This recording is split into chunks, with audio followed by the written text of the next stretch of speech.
Paman Wonomerto, aku akan pergi ke tempat itu. Rupanya kekuatan lawan dipusatkan di sana. Berilah tanda supaya sebagian dari pasukan cadangan dikerahkan ke utara, kata Gajah Soro kepada Wonomerto. Segera Wonomerto memerintahkan memukul ketongan 24-24 berturut-turut. Bersama dengan itu Gajah Soro meloncat ke atas kudanya. Adi Lembu Soro dan Adi Maisa Jenar, marilah kita lihat daerah itu. Maisa Jenar tampak ragu sebentar. Kalau mereka seluruhnya meninggalkan tempat itu, lalu bagaimanakah dengan keris yang disimpan oleh Gajah Soro? Rupanya keraguan-keraguan itu diketahui oleh Gajah Soro. Tak seorang pun dapat mengalahkan Paman Pandan Kuning kalau bukan seorang yang luar biasa hebatnya. Jadi menurut perhitunganku, pimpinan dari gerombolan itu berada di sana. Biarlah rumah ini aku serahkan kepada Paman Wonomerto dan Paman Sawung-Rono.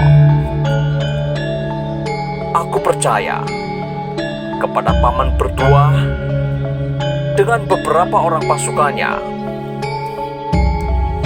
Berilah aku tanda kalau keadaan memaksa. Ingat Paman, tak seorang pun boleh menginjakkan kakinya di halaman rumah ini. Baik anak mas, aku akan menjaganya, jawab Wonomerto. Siapa yang di halaman belakang? Tanya Gajah Soro. Panjawi dan laskarnya, Ki Ageng, jawab Wonomerto. Bagus. Aku percaya pula pada anak muda itu. Kelak, ia pasti menjadi seorang prajurit pilihan. Nah, Paman, aku akan berangkat. Sekejap kemudian Gajah Soro menderak kudanya dan lari dengan kencangnya. Lembu Soro dengan beberapa pengiringnya segera menyusul. Dan yang paling belakang adalah Maisa Jenar dengan kuda abu-abu yang dibawa oleh Aryo Saloka tadi. Maka segera iring-iringan itu meluncur seperti angin ke arah tempat kebakaran di sebelah utara Banyu Biru di kaki Bukit Telomoyo. Dari tempat yang agak tinggi di luar halaman, mereka dapat melihat dengan jelas api yang berkobar-kobar di beberapa tempat.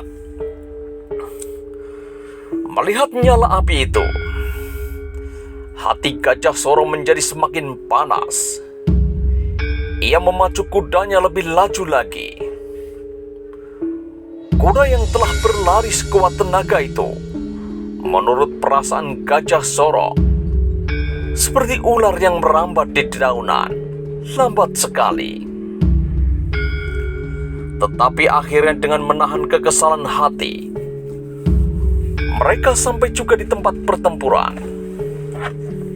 Dari jarak yang cukup jauh, Gajah Soro dengan rombongan dapat melihat arena pertempuran yang terjadi di pinggir sebuah perkampungan.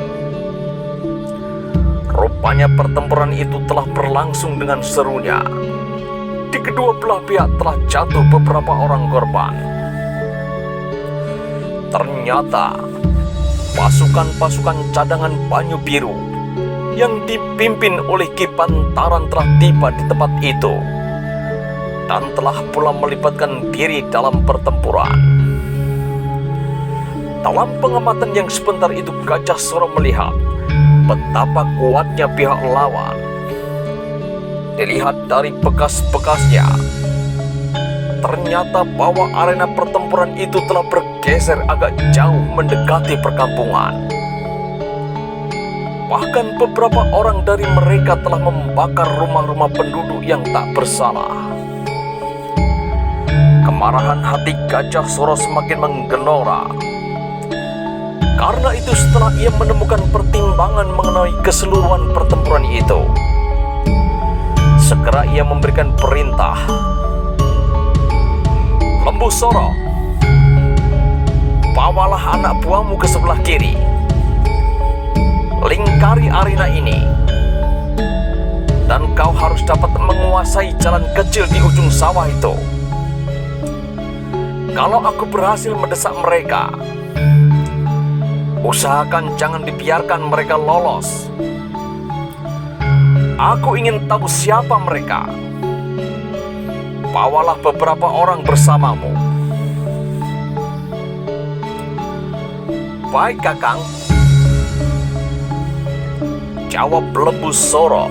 Setelah itu ia pun segera pergi ke tempat yang telah ditentukan.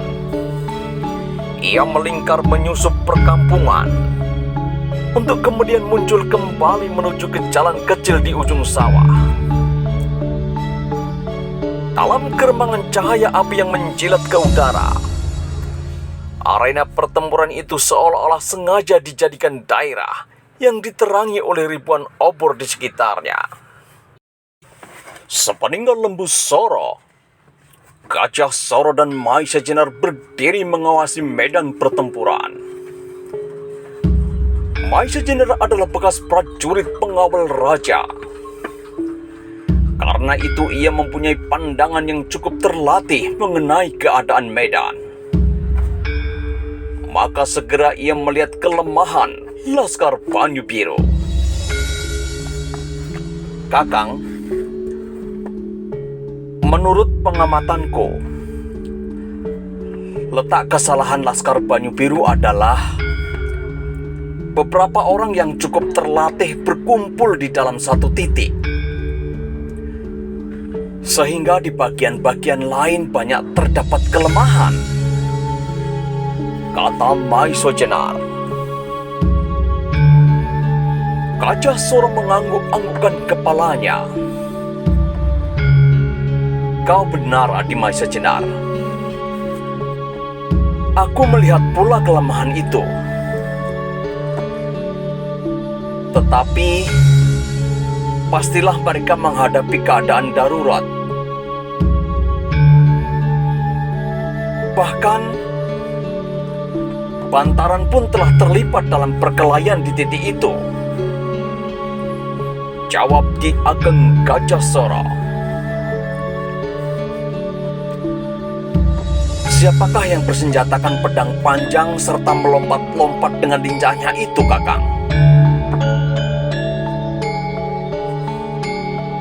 Itu adalah Pandan Kuning, Adi.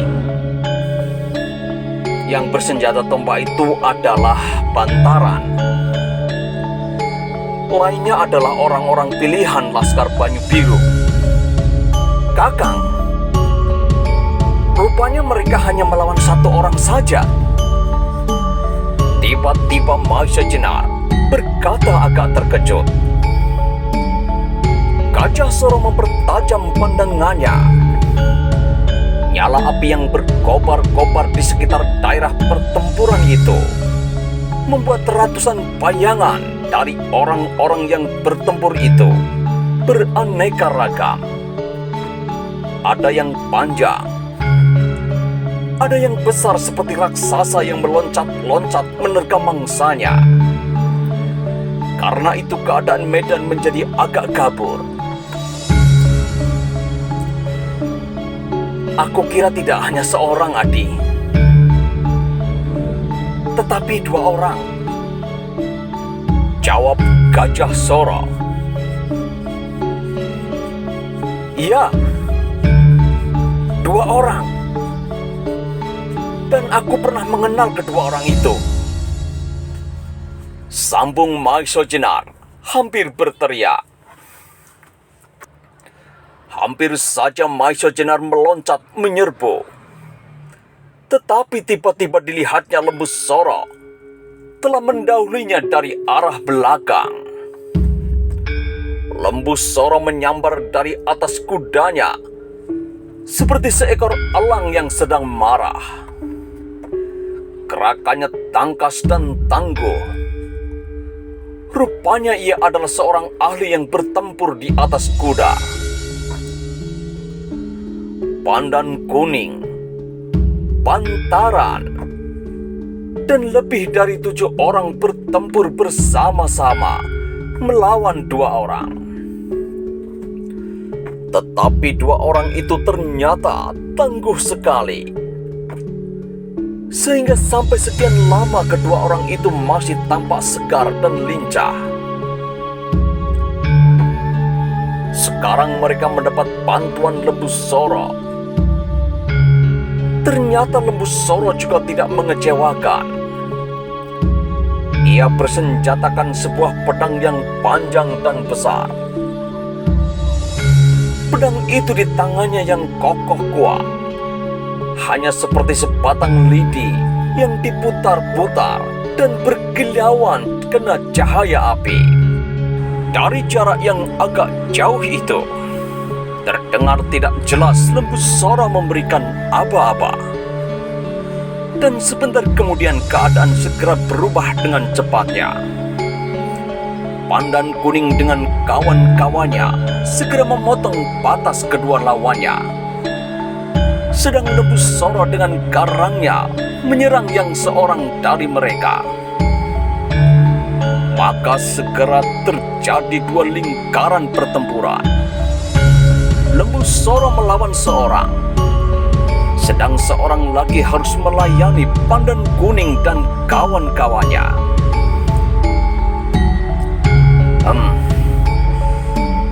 Anak itu ternyata punya otak juga. Ia pasti bermaksud membunuh seorang demi seorang. Kuman Gajah Soro. Bukankah ia putra Ki Ageng Soro Dipoyono juga? Kata Maisa Jenar. Iya. Sayangnya dia agak bengal, jawab Ki Ageng Gajah Soro. Maisa Jenar tidak menjawab. Perhatiannya terikat sekali pada pertempuran yang berlangsung dengan hebatnya. Tetapi kemudian ia menjadi agak bingung melihat ketidakwajaran dalam pertempuran itu. Kakang Gajah Soro, tidakkah Kakang melihat sesuatu yang tidak pada tempatnya? Ya, Maisa Jenar. Rupa-rupanya ada pertempuran segitiga di daerah ini. Tepat, Kakang. Lalu apa yang akan kita lakukan, Kakang? Biarlah Lembu Soro dan Paman Pandang Kuning melayani lawannya yang rupa-rupanya tidak terlalu berbahaya, jawab Gajah Soro. Marilah kita bersihkan saja yang lain. Baru kita membantu menangkap kedua orang itu, kata Gajah Soro selanjutnya. Sehabis berkata demikian, Gajah Soro mendera kudanya, langsung terjun ke dalam kancah pertempuran. Sepeninggal Gajah Soro, Maisa Jenar masih beberapa saat berdiri mengawasi medan. Rupanya Gajah Soro ingin mempergunakan siasat lawan untuk memukul mereka kembali. Pemimpin-pemimpin gerombolan penyerbu itu agaknya telah mengatur siasat dengan cermatnya. Mereka berhasil memancing tokoh-tokoh Laskar Banyu Biru untuk berkumpul di dalam satu lingkaran. Sedang orang-orangnya akan menjadi agak leluasa untuk menjalankan pengacauan dan pembakaran. Gajah Soro memaklumi siasat itu, dan ia juga tidak dapat menyalahkan pemimpin-pemimpin laskarnya untuk mengepung pemimpin gerombolan yang tangguh itu. Sebab apabila mereka tidak menghadapi bersama-sama, maka dengan mudahnya mereka akan dibinasakan satu demi satu. Karena itu, Gajah Soro berhasrat memecah siasat itu dengan merusak barisan laskar gerombolan itu. Dengan demikian, pemimpin-pemimpin mereka pasti akan mendatanginya tanpa diminta. Sebab pastilah mereka menyangka bahwa tak seorang pun akan mampu menahan laskar mereka yang mereka perkuat. Meskipun ada laskar lain yang ada di luar perhitungan, sehingga terpaksa terjadi pertempuran segitiga. Namun salah satu dari mereka ternyata telah berhasil dengan siasat mereka dan membakar rumah penduduk yang tak berdaya. Sedang di dalam perhitungan mereka, Gajah Soro sendiri akan tetap berada di rumahnya untuk menjaga pusaka-pusaka yang disimpannya. Tetapi yang masih belum dapat dipecahkan, baik oleh Maiso Jenar maupun Gajah Soro, adalah adanya dua laskar yang dalam waktu bersamaan menyerang Panyu Biru. Sedang mereka bertempur pula satu sama lain, meskipun maksud mereka hampir jelas, yaitu menginginkan pusaka-pusaka Kiai Nogo Sosro dan Kiai Sabu Inten. Selain itu, Maisa Jenar juga sangat tertarik dengan ketangguhan dua orang tokoh gerombolan yang dengan tangkasnya dapat mempertahankan diri dari kepungan Pandan Kuning serta kawan-kawannya. Pertempuran berlangsung terus dengan hebatnya. Laskar Panyu Biru telah berjuang mati-matian untuk mencoba mempertahankan tanah mereka serta seluruh isinya. Dengan munculnya Lembu Soro, keadaan sudah mulai berubah. Lembu Soro ternyata juga merupakan seorang laki-laki yang luar biasa. Pedangnya yang terlalu besar menurut ukuran biasa, itu berputar seperti paling-paling yang dengan dahsyatnya selalu melingkari lawannya dengan serangan-serangan maut. Tetapi lawan Lembu Soro pun memiliki kelincahan yang luar biasa. Sayang bahwa jarak mereka agak jauh dari Maiso Jenar. Apalagi prajurit-prajurit yang sedang bertempur itu selalu bergerak-gerak membayangi pandangannya, sehingga ia tidak dapat melihat dengan jelas. Karena tertarik kepada kedua orang pemimpin gerombolan yang perkasa itu, Maiso Jenar ingin lebih mendekat lagi. Maka segera ia turun dari kudanya dan mengikatkan kuda itu pada sebatang pohon. Dengan perlahan-lahan, ia menerobos medan yang sedang ribut. Ia berjalan mendekati Lembu Soro. Beberapa kali Maiso Jenar mendapat serangan dari laskar-laskar gerombolan itu. Tetapi dengan satu dua gerakan saja, Maiso Jenar telah dapat merobohkan mereka. Di bagian lain, di tengah pertempuran itu tiba-tiba terdengar sorak-sorai yang riuh rendah. Rupanya laskar Panyu Biru ketika melihat kepala daerah mereka yang perkasa terjun ke arena, mereka menjadi gembira sekali.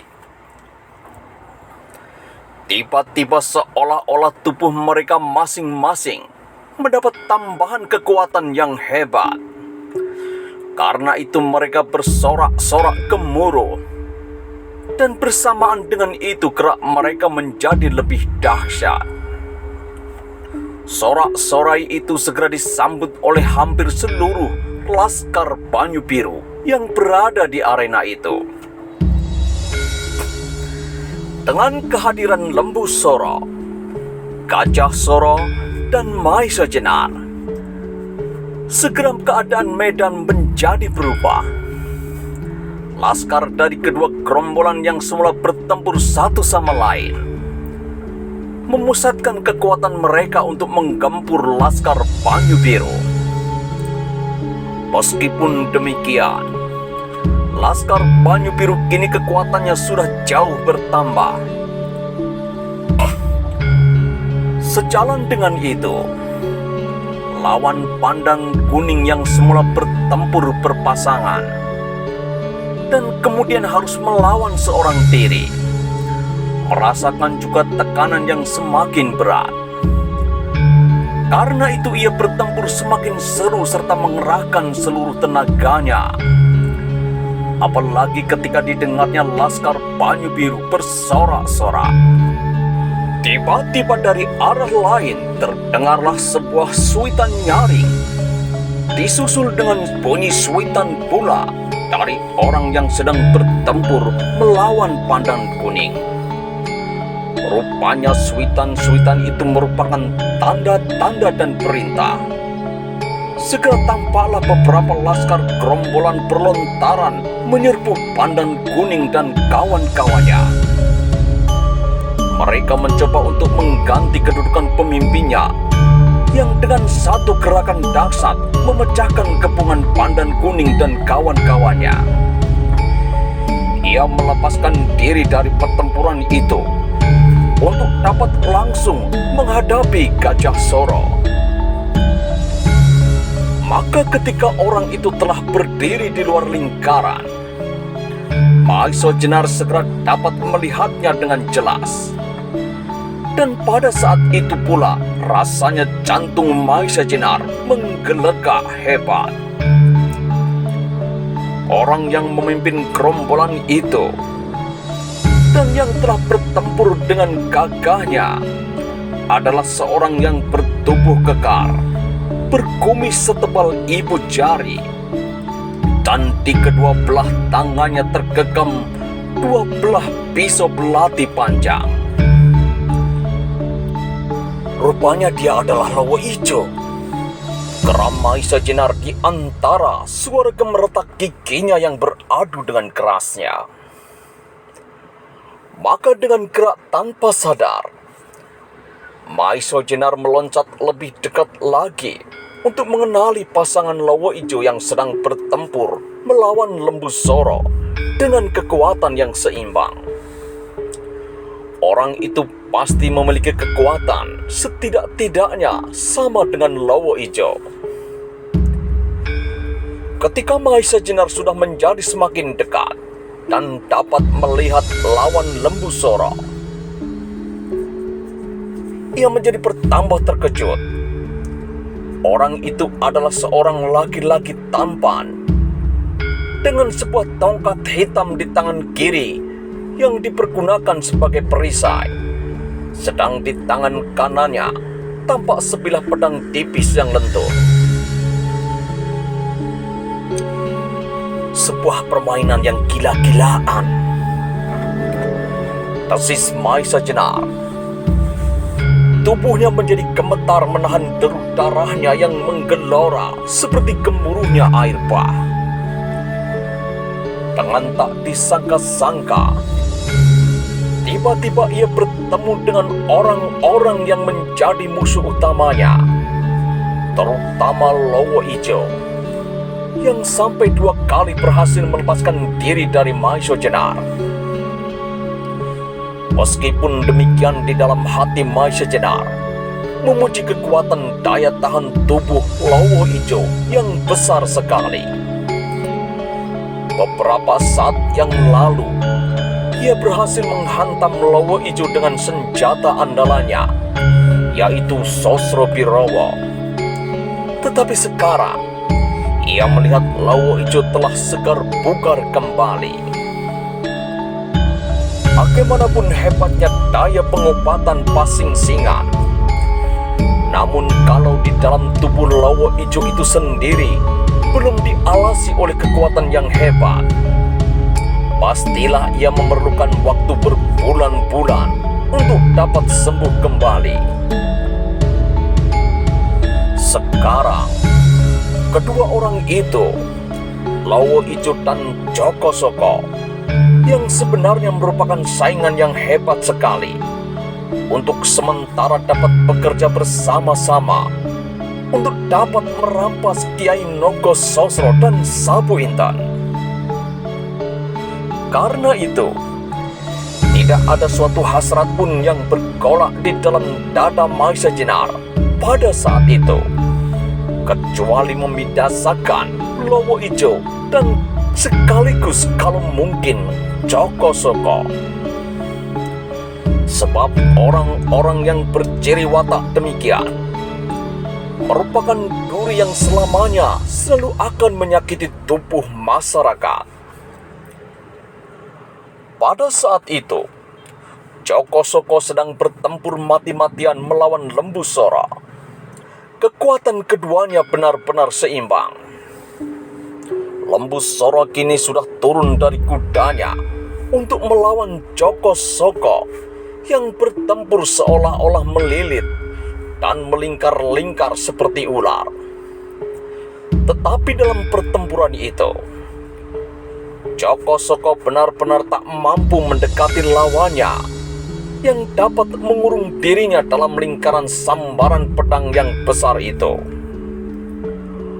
Maka untuk sementara, Maisa Jenar dapat melepaskan Joko Soko. Syukurlah apabila Lembu Soro berhasil membinasakannya. Tetapi setidak-tidaknya, pertempuran itu akan berlangsung lama, sehingga ia akan mendapat kesempatan untuk menemaninya bermain. Setelah itu ia membinasakan Lowo Ijo. Maisa Jenar pada saat itu telah memutuskan untuk tidak memperpanjang waktu. Ia sudah bersedia untuk mempergunakan ilmunya Sosro Birowo dalam pukulannya yang pertama. Ia tidak mau didahului oleh Gajah Soro dengan lembur saketinya untuk membinasakan Lowo Ijo. Tetapi kembali dadanya terguncang ketika ia sudah hampir meloncat ke arah Lowo Ijo. Tiba-tiba dari antara laskar yang bertempur itu, meloncatlah seseorang yang berperawakan tinggi besar, berambut lebat, dengan kumis dan janggut yang lebat pula. Ia bersenjata tombak pendek, dan bersamaan dengan serangannya yang menderu seperti angin ribut itu, terdengar suara mengaum dahsyat seperti seekor harimau yang sedang marah. Bagaimanakah kisah selanjutnya?